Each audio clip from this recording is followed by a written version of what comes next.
소망과 함께 두 마음과 대마의 유혹을 떨쳐버리고 꿈에서 크리스천과 소망이 허영 시장을 빠져나오자마자 그들보다 앞서가는 한 사람을 따라 잡는 것을 보았다.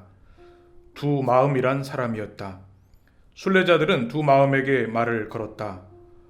어디에서 오셨습니까? 어디까지 가실 생각이십니까? 그러자 그는 미사여구에서 오는 길이고 천국을 향하여 가는 길이라고 대답했다. 하지만 이름은 밝히지 않았다. 크리스천이 말했다. 아, 미사여구에서 오셨군요. 그 동네에 좋은 것들이 많다고 하던데요. 그러면 얼마나 좋겠습니까만.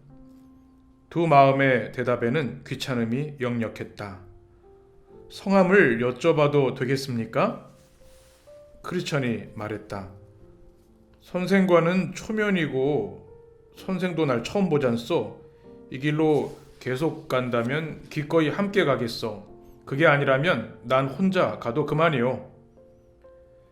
미사여구가 굉장히 부유한 곳이라고 들었습니다. 크리스천이 화제를 돌리며 말했다. 그렇지요. 정말 부유하지.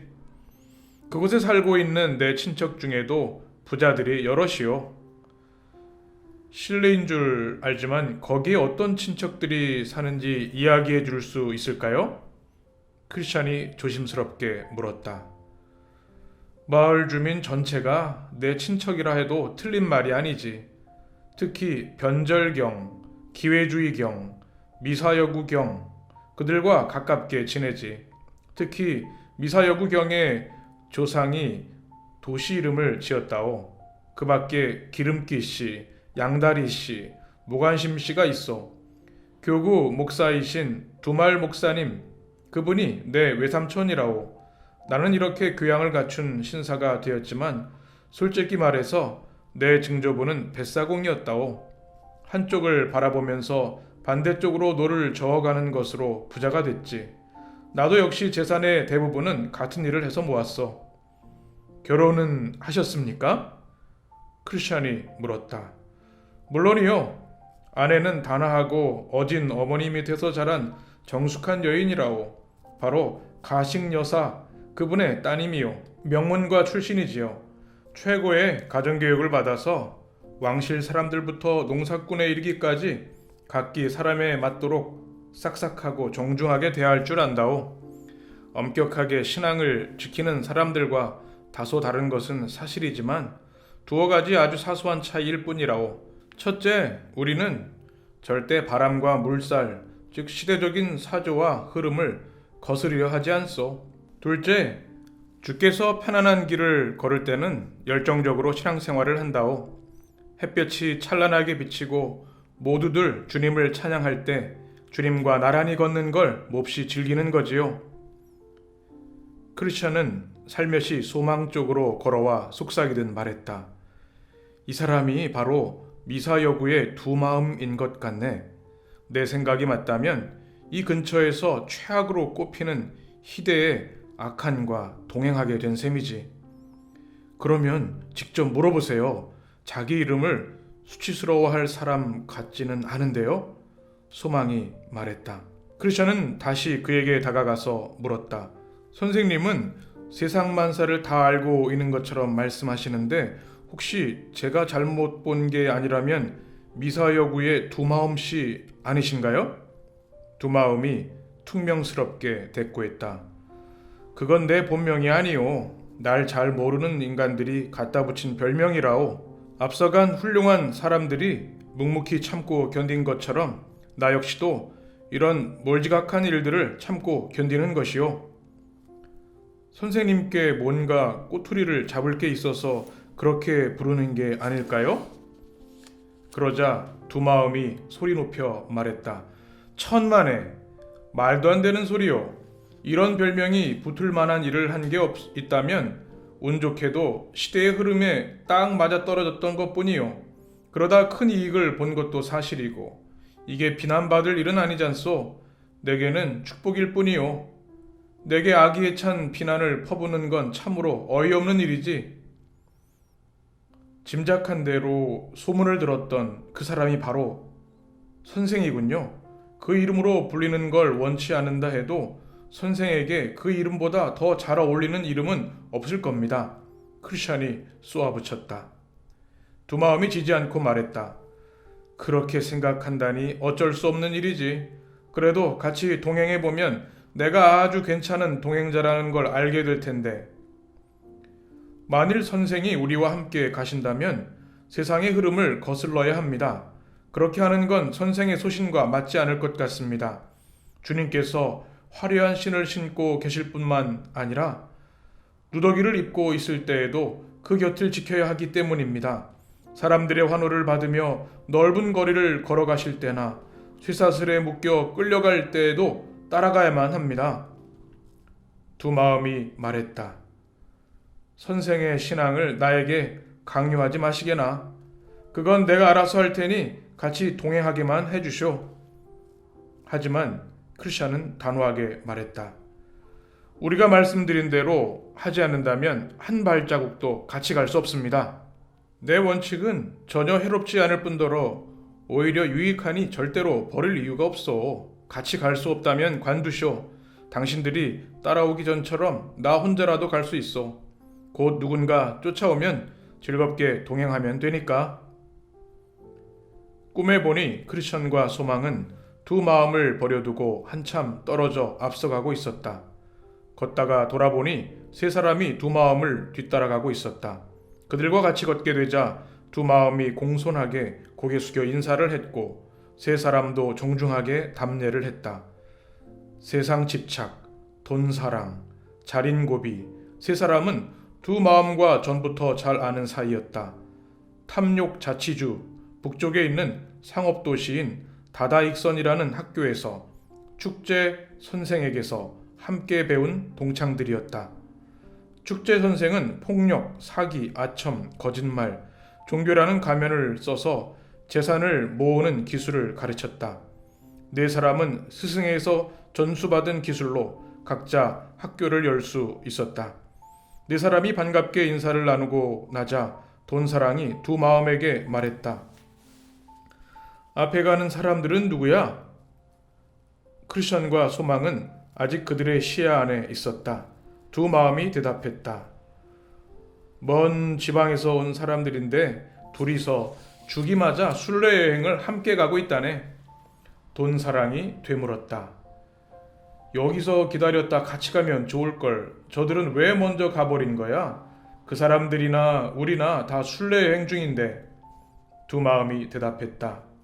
그러게 말이야. 저 사람들은 너무 꽉 막힌 데다 고집불통이라고. 자기들 생각만 내세우고 남의 생각은 아주 우습게 여긴다니까. 모든 일을 자기들에게 맞추지 않으면 동행을 거부한다네. 자린고비가 말했다. 저런 못된 사람들 같은 이라고. 지나치게 의인이 되지 말라는 말씀도 있지. 고지식한 사람들은 다른 사람들을 판단하고 정죄하고는 해. 자신들은 쏙 빼고 말이야. 도대체 뭐가 어떤 점에서 다르다는 거야? 두 마음이 설명했다. 어찌나 고집불통인지 자기들은 날씨가 아무리 나빠도 순례를 계속해야 한다는 거야. 난 바람과 파도가 가라앉기를 기다렸다 가자고 했고 저들은 하나님을 위해서라면 한꺼번에 모든 것을 잃어버리는 위험도 감수해야 한다고 했고 나는 가능한 모든 것을 이용해 생명과 재산을 안전하게 지켜야 한다고 했지. 남들이 다 아니라고 하는데도 자기들의 원칙을 고집하더라고. 난 시대의 흐름에 맞춰가며 내 신변에 안전이 확보된 다음에 신앙을 가지면 된다고 했거든. 그들은 누더기를 입고 모욕을 당해도 믿음을 지키겠다고 하고 난 화려한 신발을 신고 햇살 아래서 모든 사람의 환호를 받을 수 있어야 신앙생활을 하겠다고 했어. 세상 집착이 말했다. 두 마음, 내 말이 맞아. 끝까지 밀고 나가. 자기 걸 얼마든지 간직할 수 있는데도 잃어버리는 건 멍청이라고 생각해. 뱀처럼 지혜롭게 하자고. 모든 일이 때가 있는 거잖아. 꿀벌을 생각해봐. 겨우내 가만히 있다가 꿀을 모을 수 있을 때가 되면 즐겁게 날아다니잖아. 하나님께서는 비를 주시기도 하고 햇볕을 주시기도 하셔. 어리석은 사람들이 비를 맞고 가든 말든 우리는 기다렸다가 좋은 날씨에 가자고. 하나님께서 베풀어 주시는 축복을 안전하게 누리는 신앙이 난 제일 좋던데 뭐. 하나님께서 이 세상에 있는 우리에게 온갖 좋은 선물을 주셨으니 주신 것을 잘 지키는 모습을 보시면 기뻐하실 거라고 생각하는 게 맞지 않은가 말이야. 아브라함과 솔로몬은 신앙생활을 하면서도 엄청난 부자가 됐지. 물론 욥이 말하기를 의인은 보화를 티끌로 여긴다고도 하기는 했어. 하지만 자네 말대로라면 저 앞에 가는 사람들을 감안해서 한 말은 아닌 것 같으니 굳이 더 말할 필요 없겠네. 이 문제에 대해선 다들 같은 생각으로 보이는군. 더 이상 신경 쓰지 말게나. 자린고비가 말했다. 그래, 더 이상 말할 필요가 없지. 하나님 말씀도 안 믿고 이성적이지도 않은 사람들은 자기에게 주어진 자유도 모르고 스스로의 안전도 추구하지 못하지. 돈사랑이 말했다. 두마음이 덧붙여 말했다. 이복의 친구들, 보다시피 우리는 지금 순례여행 중이네. 기분 전환이나 할 겸 심심풀이로 수수께끼를 낼 테니 잘 듣고 맞춰보게나. 목사든 장사꾼이든 아무튼 어떤 사람이 이 세상에서 몇 가지 신앙생활만 열심히 하면 큰 축복을 받고 엄청난 재산을 받을 수 있는 기회가 생겼다고 해보세.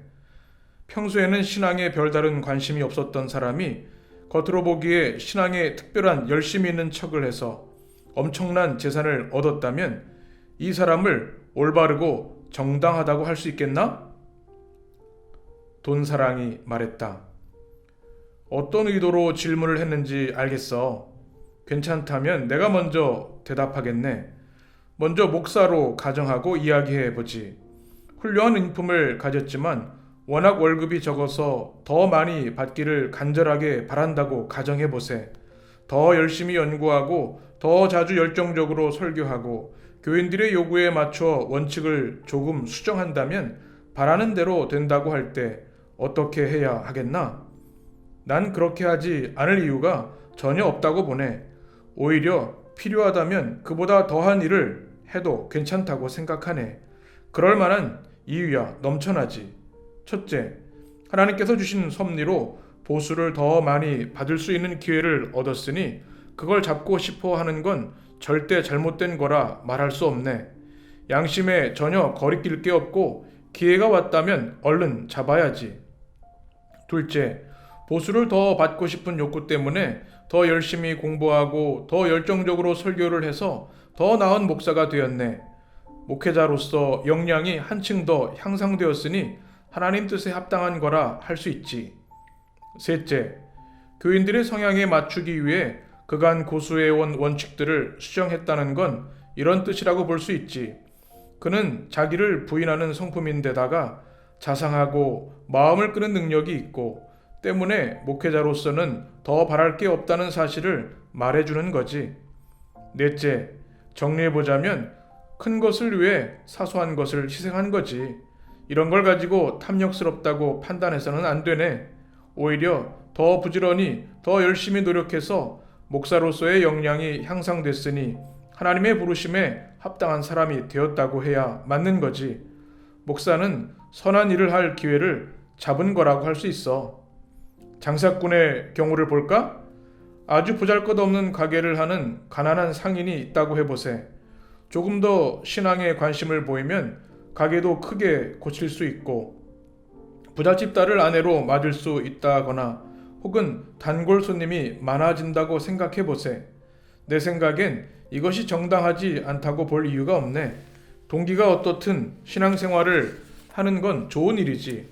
게다가 돈 많은 집 딸을 아내로 맞거나 손님이 많아진다는 건 오히려 정당한 거야.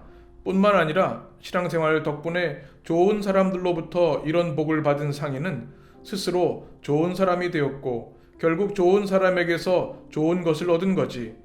착한 아내와 훌륭한 고객, 큰 이익을 얻은 것이 다 신앙생활을 한 덕분인 거야. 좋은 것들을 얻기 위해 신앙생활을 한다는 건 훌륭하고 유익한 계획이라고 할 수 있어. 두 마음의 질문에 대한 돈사랑의 대답은 모두를 열광적으로 환호하게 했다. 아무도 반박할 수 없는 완벽한 답변이라고 우쭐거리고 건전하고 유익한 일이라고 결론지었다. 그들은 소리치면 아직 들릴 만한 거리에 있는 크리스천과 소망에게 같은 질문을 해서 공격하기로 마음을 모았다. 두 마음이 받았던 핀잔을 갚아주려는 심산이었다. 네 사람이 외치는 소리를 들은 크리스천과 소망은 그들이 다가올 때까지 멈춰서서 기다렸다. 그들은 크리스천과 소망을 따라잡으려 가면서 이번에는 세상 집착이 질문을 하기로 했다. 두 마음이 또 문제를 꺼내면 이전에 두 마음에게 가졌던 편견을 부추길 수도 있다고 생각했기 때문이다. 네 사람은 두 순례자를 만나 간단히 인사를 나누었고 곧 세상 집착이 크리스천과 소망에게 질문을 하면서 대답할 수 있으면 해보라고 말했다. 그러자 크리스천이 말했다. 믿음이 있는 사람이라면 코흘리게 어린이라 해도 그런 질문은 수만 개쯤 대답할 수 있을 겁니다. 요한복음 6장 말씀에서 볼 수 있듯이 빵을 얻기 위해 예수님을 쫓는 것이 옳지 못한 일인데 세상에서 유익을 얻고 즐기기 위해 주님과 믿음을 이용하는 것이 얼마나 가증스러운 일이겠습니까? 이교도나 위선자, 마귀와 마녀들이나 당신들의 생각에 동조할 겁니다. 이교도인 하몰과 세겜은 야곱의 딸과 가축을 탐냈습니다. 그런데 원하는 것을 얻으려면 할례를 받아야만 한다는 것을 알게 됐지요. 두 사람이 뭐라고 집안 사람들을 설득했는지 아십니까? 우리 쪽 남자들이 그들처럼 모두 할례를 받아야 그들의 가축과 재산, 그 밖의 짐승들이 모두 우리의 것이 되지 않겠는가? 라고 했습니다. 그들이 얻기를 원한 것은 가축과 야곱의 딸이었습니다. 그리고 그것을 얻기 위한 수단으로 신앙을 이용했습니다. 그 결과가 어떻게 되었는지 성경을 읽어보십시오. 위선자인 바리새인들도 그런 신앙을 가졌습니다. 장황하게 오래 하는 기도는 거칠에 불과했습니다. 속내는 남편을 잃은 여인들의 전 재산을 빼앗으려는 생각뿐이었습니다. 하나님께서는 그런 사람들에게 더 가혹한 형벌을 내리시겠다고 말씀하셨습니다. 마귀의 앞잡이인 유다도 이런 신앙생활을 했습니다. 자루에 든 푼돈을 위해 그리스도를 배반했습니다. 결국은 어떻게 되었나요? 그는 버림받고 내쫓겨 지옥의 자식이 되고 말았습니다. 마술사 시몬의 신앙도 마찬가지입니다. 더 많은 돈을 벌고 싶은 욕심에 성령을 받고 싶어 했습니다. 결국 베드로에게 걸려 크게 혼쭐나고 저주를 받았습니다. 세상을 위해 신앙을 찾는 모든 사람들은 결국 세상을 위해 신앙을 버리게 될 것입니다. 유다가 이 세상 재물이 탐나서 신앙을 가졌지만 결국 그것 때문에 믿음을 버리고 주님을 팔아 넘겼던 것처럼 말입니다. 이 문제를 여러분처럼 긍정적으로 받아들인다거나 정답이라고 믿으며 사는 것은 이단적이고 위선적이며 악마적인 짓입니다. 여러분은 제각기 행한 대로 심판을 받게 될 것입니다. 두 마음 일행은 크리스천에게 한마디도 못한 채 멀뚱멀뚱 서로 쳐다보기만 했다. 크리스천의 말에 소망은 말없이 고개를 끄덕였고 무거운 침묵이 흐를 뿐이었다. 크리스천과 소망은 다시 길을 재촉했지만 두 마음과 일행들은 그 자리에서 머뭇거리며 발걸음을 옮기지 못하고 있었다. 크리스천이 소망에게 말했다. 인간의 판결에도 맞서지 못할 저들이 하나님의 심판 앞에서는 어떻게 바로 설 수 있겠습니까? 질그릇밖에 되지 않는 내 말에도 할 말이 없는 사람들이 맹렬하게 타오르는 불꽃 같은 하나님의 질책 앞에서 무슨 말을 할 수 있겠습니까? 두 마음 일행을 앞질러간 크리스찬과 소망은 다시 계속 걸어 안락이라는 멋진 들판에 이르렀다. 두 순례자는 매우 만족스러워하며 들판을 걸어가고 있었다. 하지만 들판이 너무 작아서 금세 지나 버렸다. 벌판의 저쪽 끝에는 돈이라는 나지막한 언덕이 있었는데 그곳에 은광이 있었다. 이 길을 지나가던 사람들이 구경하러 들곤 하였다. 그런데 갱의 입구는 흙이 약해서 발밑 땅이 꺼지는 바람에 다치거나 죽는 사람이 종종 생겼다. 꿈에 보니 길에서 조금 떨어진 곳에 점잖게 생긴 남자가 서 있었다. 데마라는 이름의 그 남자는 사람들에게 은광을 보고 가라고 유혹하고 있었다. 크리스천과 소망을 본 대마가 소리쳐 불렀다. 잠깐만요. 이쪽으로 와보세요. 보여드릴 게 있습니다. 도대체 뭘 보여주려고 가던 길을 돌아오라는 겁니까? 대마가 대답했다. 저쪽 은광에 가보면 사람들이 땅을 헤집어서 보물을 찾고 있습니다. 가서 잠시만 고생하면 큰 돈을 벌 수 있답니다. 소망이 솔깃해서 말했다. 우리도 한번 가봐요.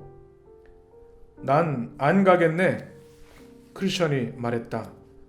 이곳에 대해 내가 들은 이야기가 좀 있다네. 보물을 찾으려고 땅을 파다가 졸지에 죽은 사람들이 많다더군. 금은보화는 순례자들을 방해하려는 함정이 틀림없네. 그러고는 크리스천이 대마에게 물었다. 위험하지 않나요? 여기는 무수한 순례자들의 발이 묶인 곳이라고 들었는데요. 부주의한 사람이 아니면 별로 위험하지 않아요. 대마가 대답했다. 하지만 말과는 다르게 얼굴이 붉어졌다. 크리스천이 소망에게 말했다. 한 발자국도 벗어나지 말고 가던 길을 계속하세. 소망이 말했다.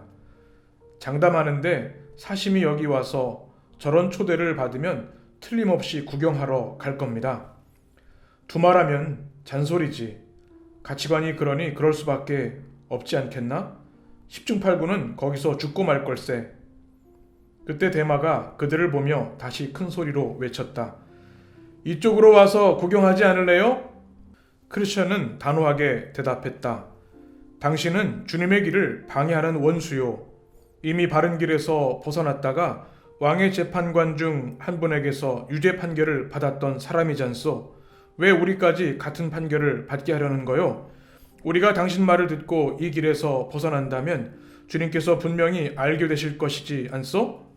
장차 그분의 심판 앞에서 담대하게 서야 할 날이 올 텐데 부끄러움을 다할 게 뻔하지 않겠소?